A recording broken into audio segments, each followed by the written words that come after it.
School লাইফে আলু কাবলি ছিল আমার পছন্দের অন্যতম একটি খাবার। কিন্তু অনেক সময় হয় বাড়িতে আলু কাবলি তৈরি করলে সেই স্বাদটা কিন্তু দোকানের মতন আসে না। কিন্তু আজ আমি একটা সিক্রেট মশলা দিয়ে আপনাদের সাথে শেয়ার করব আলু কাবলি, যেটা খেতে হবে দুর্দান্ত, একদম দোকানের মতন।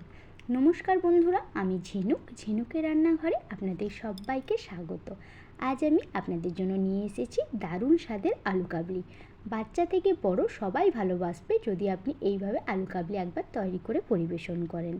তো চলুন বন্ধুরা, দেখে নিই আলু কাবলি বানানোর জন্য আমাদের কি কি লাগছে। এখানে নিয়েছি 3টে আলুকে সেদ্ধ করে, আর নিয়েছি কিছুটা ছোলা সেদ্ধ, কিছুটা মটরের সেদ্ধ, আর কিছুটা কাঁচা ছোলা। এখন এটাকে সাইডে রেখে আমি এখানে 10 মিনিট আগে থেকে অল্প কিছুটা তেঁতুল জলে ভিজিয়ে রেখেছিলাম। হাত দিয়ে খুব ভালো করে চটকে নিলেই সুন্দর একটা তেঁতুলের কাঠ এখানে রেডি হয়ে যাবে। দেখুন, হাত দিয়ে খুব ভালো করে চটকে নিয়ে আমি এখানে তেঁতুলের পাল্পটা রেডি করে নিলাম। এখন এটাকে সাইডে রেখে দেখে নিই আর কি লাগছে মিডিয়াম সাইজের শসা কুচি করে নিয়েছি, ঝাল বুঝে কাঁচা লঙ্কা, আর লাগছে একটা মিডিয়াম সাইজের টমেটো কুচি, বড় সাইজের একটা পেঁয়াজের আর একটা লেবুর টুকরো। এখন এটাকে সাইডে রেখে দেখে নিই আর কি লাগছে ধনেপাতার কুচি। ধনেপাতা স্পেশালি আলু কাবলিতে আমার খুব ভালো লাগে, তাই এখানে ব্যবহার করলাম। আপনারা চাইলে ব্যবহার করতে পারেন বা নাও পারেন। এখন একটা পাত্রের মধ্যে আমি একে একে সমস্ত কিছু দিয়ে খুব ভালো করে মিশিয়ে নেব। প্রথমেই দিলাম সেদ্ধ করে রাখা ছোলা, সেদ্ধ করে রাখা মটর, আর যে কাঁচা ছোলাটা ছিল সেই ছোলাটাও এখানে দিয়ে দিলাম। এবারে আলুগুলোকে একটা ছুরির সাহায্যে আমি খুব ভালো করে টুকরো টুকরো করে কেটে নিচ্ছি। দোকানে ঠিক এইভাবেই টুকরো করে কিন্তু কেটে পরিবেশন করে, খেতে হয় দুর্দান্ত। আপনাদের অবশ্যই একবার এইভাবে আলু কাবলি বানিয়ে কিন্তু পরিবেশন করবেন, প্রশংসা কিন্তু পাবেনই পাবেন। এবারে একে একে দিয়ে দিলাম কুচিয়ে রাখা শসার কুচি, পেঁয়াজ কুচি, টমেটো কুচি, আর কাঁচা লঙ্কার কুচি। দিয়ে দিচ্ছি ধনেপাতার কুচি, আর যে তেঁতুলের পাল্পটা আমি বের করে রেখেছিলাম সেই পাল্পটা থেকে 1 চামচ পরিমাণে তেঁতুলের পাল্প আমি এখানে দিয়ে দিলাম। দিয়ে দিচ্ছি লেবুর রস। এখন আমি ব্যবহার করব সেই সিক্রেট মশলাটা।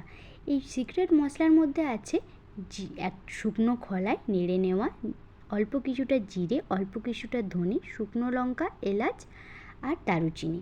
শুকনো খোলায় নেড়ে নিয়ে আমি গুঁড়ো করে রেখেছি। দিয়ে দিলাম অল্প কিছুটা পরিমাণে জিরের গুঁড়ি আর স্বাদ বুঝে লবণ। এখন এই সমস্ত কিছুকে আমি একবার চামচের সাহায্যে খুব ভালো করে মিশিয়ে নিচ্ছি। দিলেই কিন্তু আমাদের আলু কাবলি একদমই রেডি হয়ে যাবে। দেখলেন তো কত সহজেই কিন্তু আলু কাবলি তৈরি করে নেওয়া যায়, কিন্তু খেতে হয় দুর্দান্ত। বাচ্চা থেকে বড় প্রত্যেকেই ভালোবাসবে, কিন্তু বাচ্চাদের জন্য যদি বানান সেক্ষেত্রে ঝালটাকে অ্যাভয়েড করবেন। এবারে একদম দোকানের মতন করে পরিবেশন করে আপনাদেরকে দেখাচ্ছি। তার জন্য আমি এখানে নিয়েছি 2টো শালপাতা। শালপাতাগুলোকে মুড়ে নিয়েছি। এবারে চামচের সাহায্যে অল্প অল্প করে আলু কাবলি এই শালপাতার মধ্যে দিয়ে আমি পরিবেশন করে নিচ্ছি। দেখলেন তো কত সহজেই এই আলু কাবলিটা তৈরি করে নেওয়া যায়। আপনাদের সাথে অনুরোধ রইল, এইভাবে আলু কাবলি একবার বাড়িতে বানিয়ে পরিবেশন করুন। বাচ্চা থেকে বড় প্রত্যেকেই কিন্তু খুশি হবে। আমার চ্যানেলে নতুন বন্ধু হয়ে থাকলে আমার চ্যানেলটাকে সাবস্ক্রাইব করার জন্য অনুরোধ রইল, আর পাশে থাকা বেল আইকনটিতে ক্লিক করবেন, যাতে আমি যখন কোনো নতুন ভিডিও দেব নোটিফিকেশান সবার আগে আপনাদের ফোনেই যায়। সবাই ভালো থাকবেন, সুস্থ থাকবেন। ফিরে আসছি অন্য কোনো রেসিপি নিয়ে। ততক্ষণের জন্য সবাইকে অনেক অনেক ধন্যবাদ।